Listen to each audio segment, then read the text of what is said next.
Good morning students, welcome to the Arate classes. Last time આપણે the boy two boys in a jungle એ story જે આપણે lesson જે છે એ start કર્યું હતું અને આપણે જોયું હતું કે અમિત અને ભૂપેન છે એ જે આસામના જંગલોની વાત કરે છે અને બંને છે કેમ્પમાં જાય છે અને કેમ્પમાંથી એક મોડી સાંજે બંને છોકરાઓ છે કેમ્પથી ઘણા દૂર જતા રહે છે અને બ્રહ્મપુત્ર નદીના કિનારે એ લોકો ચાલતા ચાલતા ત્યાં પહોંચે છે અને ત્યાંથી એને જાય છે ત્યારે એને આસપાસ પ્રાણીઓના અવાજ છે એ સંભળાય છે. તો પ્રાણીઓના અવાજ સાંભળીને એને બીક લાગે છે અને ઝડપથી ચાલવા લાગે છે અને કહે છે કે હવે આપણે કેમ્પ પર ઝડપથી પહોંચવું જોઈએ. તો ત્યાં સુધી આપણે લેસનમાં કર્યું હતું. હવે આપણે આગળ જોઈએ કે શું થાય છે.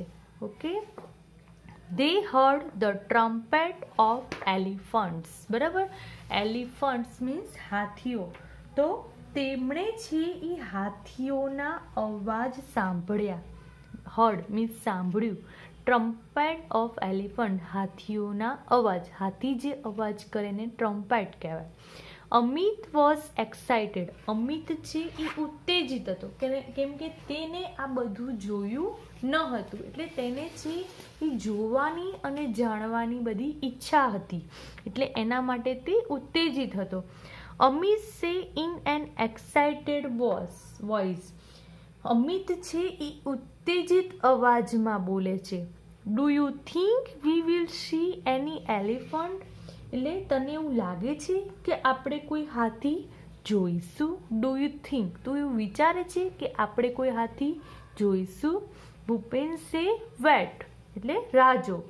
Suddenly Bhupen stopped and held up his hand. અચાનક જ ભૂપેન છે એ ઊભો રહ્યો. એન્ડ હેલ્ડ અપ મીન્સ શું કર્યું? એનો હાથ છે એ ઊંચો કર્યો. હેલ્ડ મીન્સ ઊંચું કરવું. Held up means his hand. તેને તેનો હાથ છે એ ઊંચો કર્યો. They stood steel and listen. તે શું કર્યું? ધે સ્ટૂડ તે ઊભો રહ્યો, સ્થિર ઊભો રહ્યો. એન્ડ લિસન અને સાંભળ્યું. થમ્પ થમ્પ એટલે થમ્પ. એને અચાનક ચાલતા ચાલતા જે એકદમ ઊભો રહી જાય છે, તેનો હાથ ઊંચો કરે છે અને સાંભળે છે હાથીના ચાલવાનો અવાજ. Thump thump thump. A big animal was coming towards them. Towards means ની તરફ, તેઓની તરફ. એક મોટું પ્રાણી છે એ તેમની તરફ આવી રહ્યું હતું. It's an elephant. તે કોણ હતું? તો કે તે છે એક હાથી છે. ભૂપેન વિસ્પર્ડ. વિસ્પર્ડ મીન્સ કોઈને કાનમાં ધીમેથી વાત કહેવી, શાંતિથી વાત કહેવું, એને કહેવાય વિસ્પર્ડ. કાનમાં શાંતિથી કહેવું કે બીજું કોઈ સાંભળી ના શકે એટલું ધીમેથી. તો ભૂપેન વિસ્પર્ડ, એને શાંતિથી કહ્યું. They walked quickly on the grass and hide behind a big tree. શું કીધું? કે ભૂપેને છે એ ધીમા અવાજે કહ્યું કે તે એક એલિફન્ટ છે. ધે વોકડ ક્વિકલી તે ઝડપથી ચાલ્યો. ક્યાં? ઓન ધ ગ્રાસ એટલે ઘાસ પર તે ઝડપથી ચાલ્યો. એન્ડ હાઇડ મીન્સ સંતાવવું અને સંતાઈ ગયો. ક્યાં સંતાઈ ગયો? તો કે તે ઘાસ પર ઝડપથી ચાલી અને એક મોટા ઝાડની પાછળ સંતાઈ ગયા. A big black creature with white tusk, thick legs, big ears, small eyes, a long trunk was coming towards them. શું છે? બિગ બ્લેક ક્રિએચર એક મોટું કાળું પ્રાણી. વિથ વ્હાઇટ ટસ્ક મીન્સ સફેદ દંતશૂળ વાળું. ટસ્ક મીન્સ દંતશૂળ વાળું. પછી થીક લેગ્સ જાડા પગ. બિગ ઇયર્સ મોટા કાનો. સ્મોલ આઈસ નાની આંખો. A long trunk was trunk means સૂંઢ. તો લાંબી સૂંઢ વાળું એક મોટું કાળું પ્રાણી, ક્રિએચર્સ મીન્સ પ્રાણી, તેમની તરફ આવી રહ્યું હતું. પછી it was coming closure and closure. અહીંયા આપણે ચિત્રમાં દેખાય છે તેઓ પાછળ મોટા ઝાડની પાછળ સંતાય છે અને એક હાથી છે એ તેના તરફ આવતો જાય છે. ક્લોઝર એન્ડ ક્લોઝર મીન્સ નજીક ને નજીક. તે છે એ વધુ નજીક ને નજીક આવી રહ્યું હતું. પછી અમિત સે ભૂપેન ઇટ્સ એન એલિફન્ટ. એટલે અમિતે કહ્યું કે ભૂપેન તે એક હાથી છે. What a big creature it is. તો એમ કહે છે કે કેટલું મોટું. જ્યારે આપણને કોઈ વસ્તુનું આશ્ચર્ય થાય તો આશ્ચર્ય જે શબ્દ છે, બરાબર, આશ્ચર્યજનક જે શબ્દ, એટલે આ વાક્ય છે એ આશ્ચર્યજનક જે શબ્દ છે એટલા માટે અહીંયા શું મૂકેલું છે? આશ્ચર્ય ચિહ્ન, એટલે કે ઉદ્ગાર વાક્ય છે. તો ઇટ્સ એન એલિફન્ટ, તે એક હાથી. આ તો હાથી છે. What a big creature it is. એટલે કહે છે what a big creature it is. કેટલું મોટું પ્રાણી છે. I can't believe it. Believe means માનવું, કે હું માની શકતો નથી. It's a dream. આ એક સ્વપ્ન છે. I have never seen a living elephant in my life. એટલે never મીન્સ ક્યારેય, seen મીન્સ જોયું.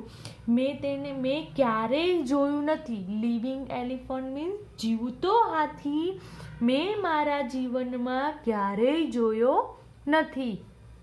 Can I C it from very near. શું હું તેને ખૂબ નજીકથી જોઈ શકું? વેરી નિયર મીન્સ ખૂબ નજીકથી. ભૂપેન સે please keep distance from the elephant. Bhupen કહે છે મહેરબાની કરીને હાથીથી અંતર રાખ, એટલે કે એનાથી દૂર રહે, એવું તેને કહે છે. Bhupen was worried. ભૂપેન છે એ ચિંતામાં હતો. There was. વરીડ મીન્સ ચિંતિત.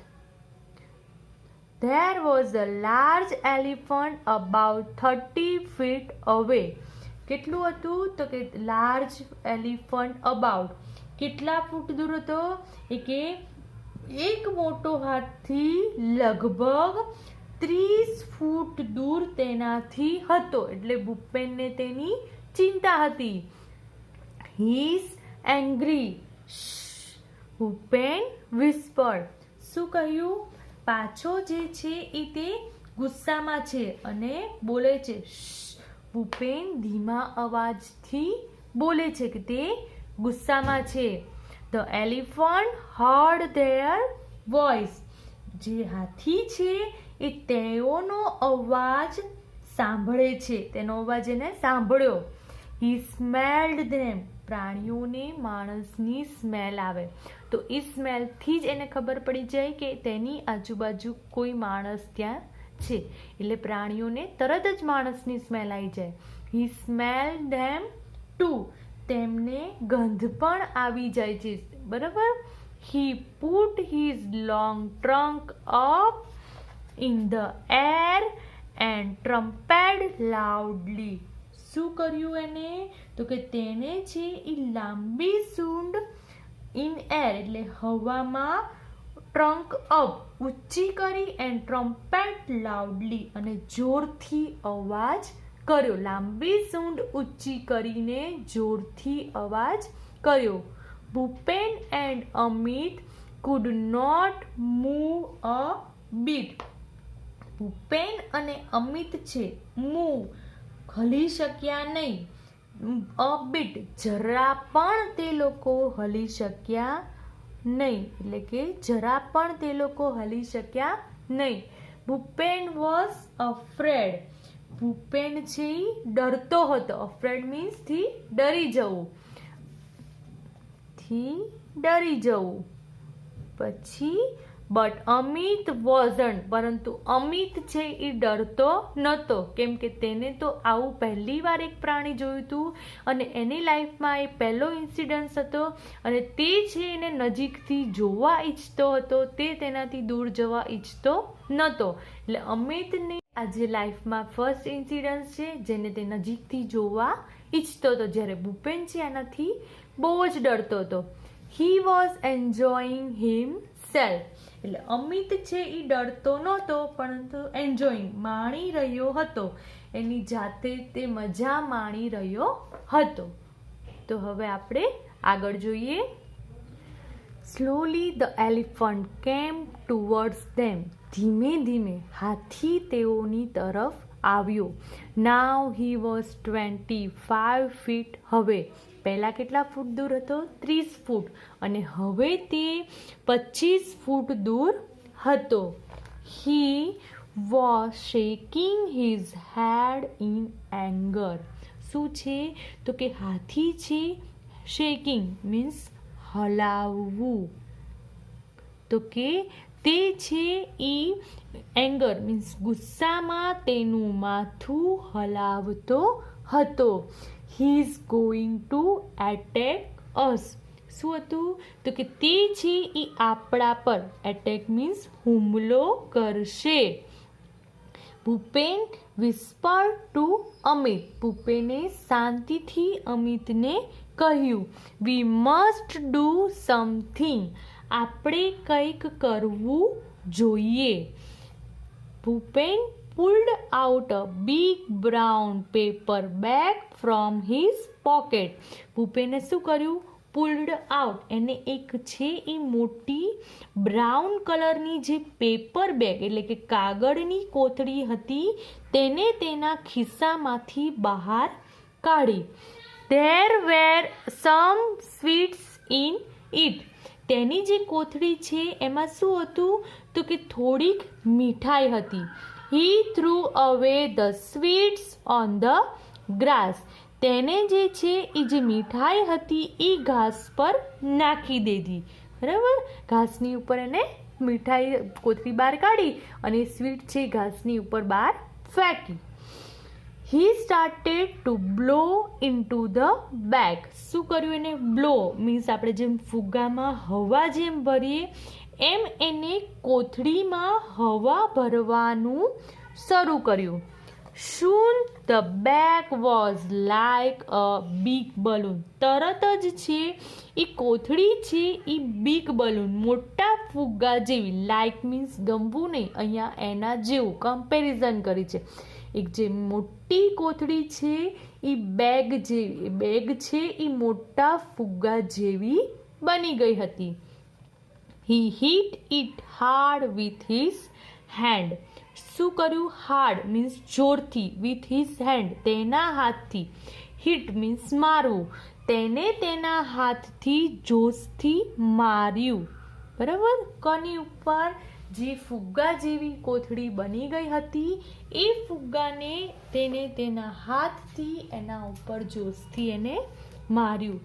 What a loud voice it was, કેવો મોટો અવાજ હતો.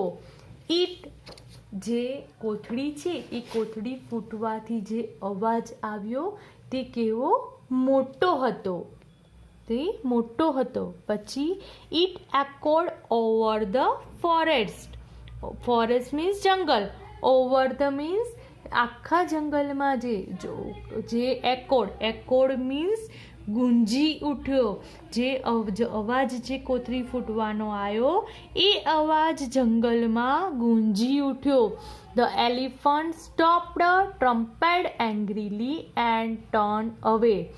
જે આપણે એક કંઈ શાંત વાતાવરણમાં કઈ અવાજ થાય તો એ અવાજના ફરી પડઘા થાય. બરાબર, અને એ અવાજ છે એ આખા વાતાવરણમાં ઓવર એટલે આખા જંગલમાં ગુંજી ઉઠ્યો એમ. એવી જ રીતે તો એલિફન્ટ જે હાથી હતો એ સ્ટોપ થઈ ગયો, ઊભો રહી ગયો. એન્ડ ટ્રમ્પેડ એંગ્રીલી, ઊભો રહ્યો અને ગુસ્સે થઈને અવાજ કર્યો. એન્ડ ટર્ન અવે, અને ત્યાંથી પાછો ફરી ગયો. પછી he walked quickly through the tall grass and soon disappeared into the forest. Disappeared એટલે અદ્રશ્ય થવું. આપણે આગળના લેસનમાં જોયું હતું વનદેવી ડિસએપિયર થઈ ગયા એટલે કે અદ્રશ્ય થયા, ત્યાંથી જતા રહ્યા. એટલે he walked quickly, તે ઝડપથી ચાલ્યો. થ્રુ ધ ટોલ ગ્રાસ, લાંબા ઘાસમાં, જે ઊંચા ઘાસ હતા એ ઘાસમાંથી ઝડપથી ચાલીને સૂન, તરત જ થોડીક વારમાં જ તે જંગલમાંથી અદ્રશ્ય થઈ ગયો. વોટ અ યુઝફુલ ટ્રીક, આ કેવી ઉપયોગી યુક્તિ હતી. બોથ ધ બોયઝ ફેલ્ટ રિલીવ્ડ, હવે બંને છોકરા, રિલીવ્ડ મીન્સ હવે એને રાહત થઈ ગઈ, બંને ડરી ગયા હતા, બી ગયા હતા કે એલિફન્ટ એંગ્રીલી એની જોડે, ગુસ્સેથી એની જોડે આવશે નજીકથી અને તેને ફંગોળી દેશે, તેના પર એટેક કરશે. તો હવે બંને છોકરાઓ છે એ રાહત થઈ, બંને છોકરાઓને રાહત થઈ. He thought V head a gun, તેને એવું વિચાર્યું હશે કે આપણી પાસે બંદૂક છે. શેડ ભૂપેન, ભૂપેન બોલ્યો. લાફિંગલી સોફ્ટલી, એટલે હસતા હસતા ભૂપેન ધીરેથી બોલ્યો કે જાણે હાથીને એવું લાગ્યું હશે કે તેઓની પાસે બંદૂક છે. એટલે બંદૂક જેવા અવાજ આવ્યો એવું થયું અને બંદૂકના અવાજથી એવું લાગ્યું કે બંદૂક છે અને એના અવાજથી ડરીને ત્યાંથી જતો રહ્યો. અને કોથળીનો કેવો અવાજ આવ્યો? ફટાક. પછી યસ શેડ અમિત, હા અમિતે કહ્યું. તે વોકડ ટુવર્ડ્સ ધ કેમ્પ, તેઓ છે એ કેમ્પ તરફ ચાલવા માંડ્યા. આફ્ટર સમટાઇમ્સ ભૂપેન સેડ, થોડીક વાર પછી ભૂપેને કહ્યું, look those are lights of our camp, જો આપણા કેમ્પની લાઇટ દેખાય છે. What a thrilling experience it was, કેવો રોમાંચક અનુભવ હતો. થ્રિલિંગ મીન્સ રોમાંચક, એક્સપિરિયન્સ મીન્સ અનુભવ, એક્સપિરિયન્સ હતો, બરાબર. આ એક રોમાંચક અનુભવ હતો. તો અહીં આપણે જોયું કે ભૂપેન અને અમિત છે એ કેમ્પમાં ફરતા ફરતા જાય છે કેમ્પથી દૂર, અને ત્યાં એને હાથીને જોવે છે અને નજીકથી હાથી જોઈને એ કેટલો ઉત્તેજિત થઈ જાય છે. અને પછી જ્યાં જ્યાં જોવે છે કે નજીક એની વધારે ને વધારે નજીક હાથી આવવા લાગે છે અને પછી ડરીને એનાથી છૂટવા માટે એ કેવી ટ્રીક કરે છે. ઓકે, તો આજે આપણો લેસન અહીંયા કમ્પ્લીટ થાય છે. Thank you.